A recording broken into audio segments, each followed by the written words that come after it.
Aman Singh. He is a NEET aspirant. He's joining us from Bihar. Aman, you spoke to me a couple of days ago, and you described the situation in Bihar, which is the pandemic, the flood situation, and how students like yourselves were hoping that these exams would be deferred. Well, the Supreme Court has said that life cannot be stopped. Students cannot waste an entire year, so the exam will go ahead as per schedule.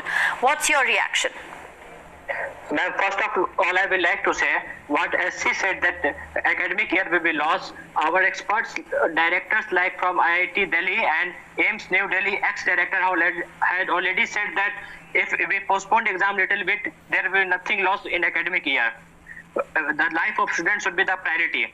Also, ma'am, we are protesting from last 15 to 20 days. In last 2 days, we have done mass shooting of about 1 million tweet every day. Nothing is seen by government. There is a whole flood situation in Jaipur. In Mumbai, rain has done a great destruction. In Bihar, already there are flood. Nothing can be seen by government, ma'am. The situation is totally going out of control. No one is looking behind the what the students are going across. Many news channels like G News also have done polling in which more than 95% students want to postpone the exam right now. But no one is saying, ma'am. All right. So tell me something. Are students like yourselves going to be able to appear for these exams in case you can't appear for the exams this year because of several reasons that you've cited? What happens? Many people couldn't appear this time. Like, I will give you an example. Yesterday only BEO exam had happened in Uttar Pradesh. Only 44% attendance was counted there. And many are trying from last 4 to 5 years. Many are having last attempt this year. Suppose if they couldn't give exam this year due to COVID or flood situation, their whole career will be wasted, ma'am. Many family have COVID positive patients in their home. They are in isolation, they are in contamination. So many students are themselves positive. We are sending mails to HRD, to NTA, to PMO office, to Home Minister every day. Huge of mails. Their inbox are completely full. Nobody is seeing any problem. I don't know what they want to do with all the students of our country. They just, even our Prime Minister said on 15th of August that the vaccine is on the way. And NTA and many other agencies are not going to believe this. This is what they respect for PM. Right. They are not believing what our PM are saying.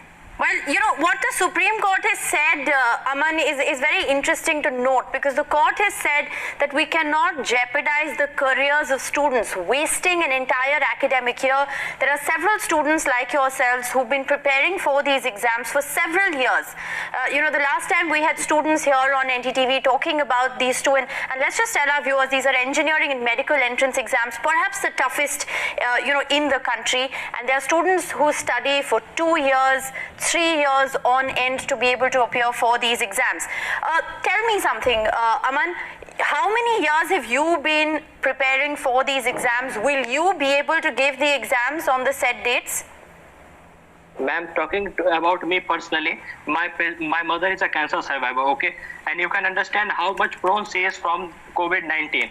Already the government itself has told that the patient who is suffering from any chronic disease or recover has been very prone. And my center is about 130 kilometers away from Begusarai. My NEET center would be. How is it possible me to travel the same day to appear in 5-hour exam and to return same day without, and also keeping mind in all precaution. Also, my many friends are there, ma'am, who has been trying for 4 to 5 years. They are all, ma'am, totally perplexed. They don't know what to do now.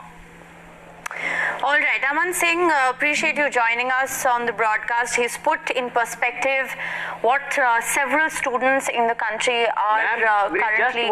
Excuse me, ma'am, we just want to postpone it a little bit, because even our Prime Minister has said that vaccine is on the way. We can trust our Prime Minister at least. Well, the court has said, however, that, how long can you postpone the exam? The pandemic could go on for a year or more. And in the light of that, the court believes that with all precautions, exams need to continue. That's what the Supreme Court has said. I understand and appreciate that there are students like yourselves who have very serious challenges ahead of you. We'll continue to tell many of those stories here on NTTV. Let me also go across at the moment to Anubha Srivastav. She's the president of the India-wide Parents Association. Anubha, Shubha, what do you want to say? I know that you were also erring on the side where you believe that exams need to be deferred, that it's not safe to conduct exams in a pandemic. What do you have to say after what the court has said today? See, court has given their opinion that the exam must be conducted, and they have asked the government also whether they will be able to conduct exams or not, and government said that yes, we want to conduct exam by following all the safety measures. So now the ball is in the court of government. The government must, if they want to conduct exam,